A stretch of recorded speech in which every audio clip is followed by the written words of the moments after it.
Back, y'all. It's your girl Paige, the one, the only, but most importantly, everybody know me as what? God's child. I'm back with another episode of FTLX 22, Fostering Through Life. Y'all see it, y'all see it. But yes, I know I've been MIA for a while, and I'm gonna catch y'all all up to date, and I promise to be more consistent. But first, I want to talk about how people take your kindness for weakness. How people basically see that you're being a good Samaritan to society, and they just want to encapsulate you and make you suffocate to give you the feeling of like you're not doing enough. So I'm going to go in and say, like, everybody know that I'm fostering my nephews. Everybody already know, like, what got me in this situation. And if you don't know, I'm just going to bring you up to speed because I have been gone for a good 2 months, probably 3.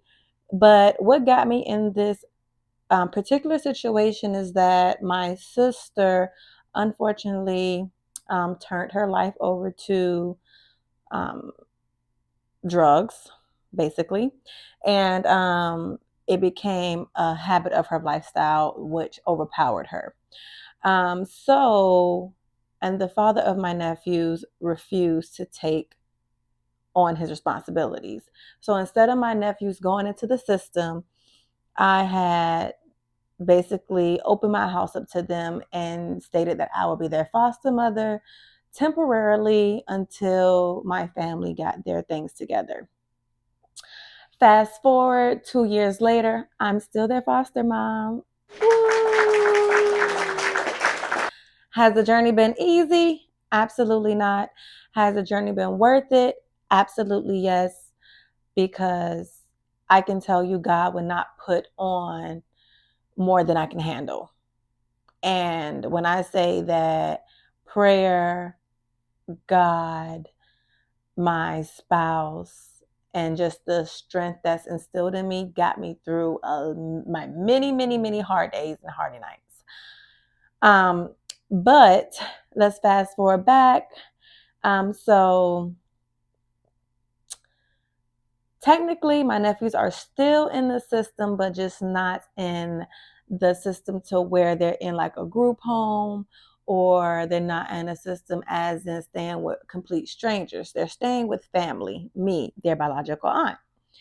And recently, I have been faced with an ultimatum, basically, that the court, the judge, basically gave me the ultimatum and said that I need to adopt them legally or be their permanent guardian.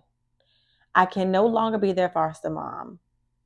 And I have to pick one of the two options. And if I do not pick, then they will remove my nephews out of my home, which is mind-boggling to me because I'm already being a good Samaritan. I'm already doing more than what I can possibly do in assisting them. Even though they're my nephews, I feel like I'm going above and beyond for my situation.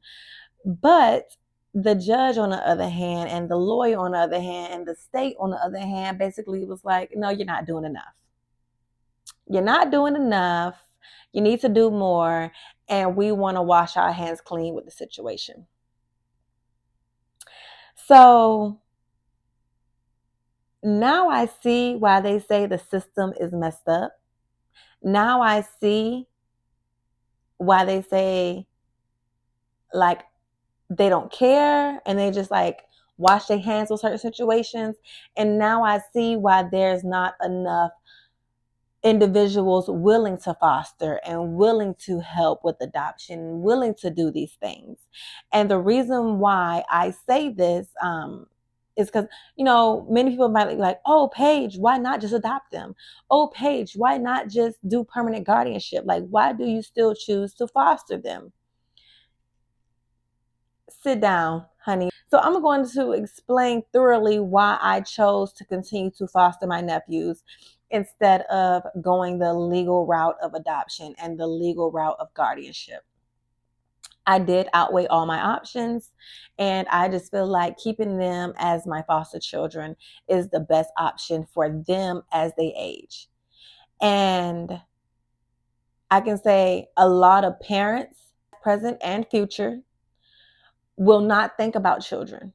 They will make moves and decisions on their behalf, or make moves and decisions on the behalf of others, and not think about the children. Because I can sit down with a group of friends. We had different upbringings, where one group of friends, their parents actually made sure that they put money aside for college, made sure that they had money to buy them a graduation car, made sure that they had a house to pass down on to them, make sure that it was saving, so when they did graduate and take on adulthood, they actually had money in their account and their credit score was good. And on the other hand, I have friends who parents put stuff in their name and mess their credit up as kids. I know people who parents didn't think about them going to college and was like, no, you figure this out. I know parents who kicked their children out over many reasons. And then you have me, where I had a loving mother, a loving upbringing, but also she worked a lot. She had to sacrifice her time to try to make ends meet. So yes, my mother did not set aside money for college. Yes, my mother could not buy me a car. Yes, my mother didn't have money saved in the account for me as I got older. But one thing my mother did was taught me how to be an adult and how to accomplish these things. So with the support and the mentorship of my mother, I was able to align my life basically to prepare me for things that I will come across as an adult. And I say that because she aligned my footsteps on how to fix my credit, how to get credit, how to pay my bills, how to make sure I'm never late on my bills, how to prioritize my responsibilities. So where I was able, when I graduated high school, I was able to buy me a car. I was able to work and save my money and buy my own car off the lot. Yes, I had a monthly payment, and guess what? I paid that car off and I passed it down to my mother. So it's like, I know my situation as a 31-year-old, because I just had a birthday. But as a 31-year-old young adult with no children of her own, I absolutely had to analyze this process. And I don't know where it's going to go from here, which I will definitely keep y'all updated. But I don't know where it's going to go from here. But I want to stand 10 toes down on making the decision of being their foster parent instead of adopting them or taking permanent guardianship. And I will give you my reasons why. So with guardianship, they take away their health care. And we're currently, we're not in a recession, but we're currently where inflations are high. Everything is high. Insurance is high. Living is high. Groceries is high. And to where they don't even assist me now with food and I have to do it all on my own. Taking away their health care and having it fall on me is a whole nother hardship that I will have to face, that will not just eventually harm me, but it will harm my nephews. And they've been through a lot already, and I'm not trying to harm them anymore. So the guardianship, that takes away their Medicaid, that takes away everything. And they already told me that would be for me to take on. That's one reason why I chose not to do guardianship. Then for adoption, everything falls on me. Of course, I get adoption assistance, but everything falls on me. Even with guardianship, like paying for their college, getting them situated, making certain decisions, fixing their credit, things of that nature that I am probably most likely 89% capable of completing if I just continue to push and nonstop foot on gas.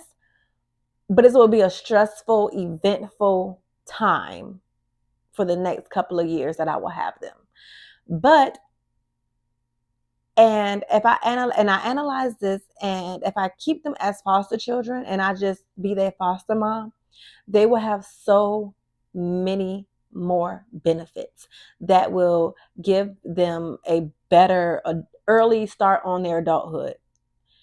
Even though I preach to my nephews to go to the military, if they choose not to go to the military, if I keep them as foster children, they have so many benefits to where they can go to technical school for 100% covered.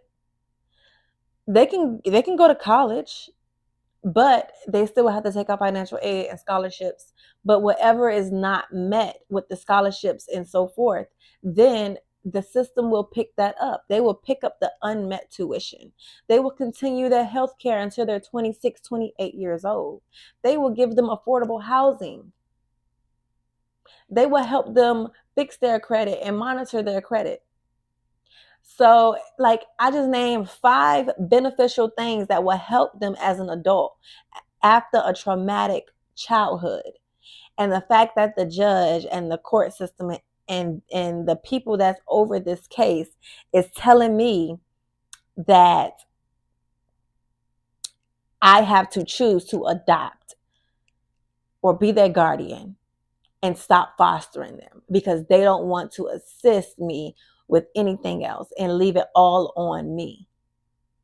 Like, if we're being completely here honest, my family already left me to take on this obligation 100% by myself. So I have been basically trying to hold out with fostering them so they can foster out, they can age out and get the benefits of getting assistance with college, getting the benefits of getting assistance with getting a car, because I know how hard it was for me to do it all on my own. And plus, my argument is still, I'm not their biological parents. I'm their aunt. And I should not be 100% responsible for the upbringing of them. I love that I'm helping them. I love that I'm capable of helping them and that we was able to manage the past 2 years. But I should not have to take on this responsibility 100% on my own. So as y'all can see, I've been going through a lot. I've been going through a lot, and the state just been giving me back and forth, back and forth. So we have a court date coming up in 3 weeks. And I asked, can I be present? Because the judge needs to hear from me. The judge needs to hear from the caretaker's mouth and not from the attorney, not from the CASA worker, not from DFACS itself. They need to hear from me, the person who's going through this. But I definitely will keep you updated, and I definitely will check in every week because I've been MIA, and the best way to get a community and we can share stories and we can talk about this is to build a community. And this is what Fostering Through Life is about, building communities to help one another. So yeah, y'all, make sure y'all like, make sure y'all share, make sure y'all subscribe to my channel. I promise I will do better. But yes, life is not about to life me no more. I'm about to life it. So yes, like, share, save, subscribe, tell a friend to tell a friend, tell a friend, tell a friend to follow your girl, FTLX22 with your girl Paige. Catch you next time.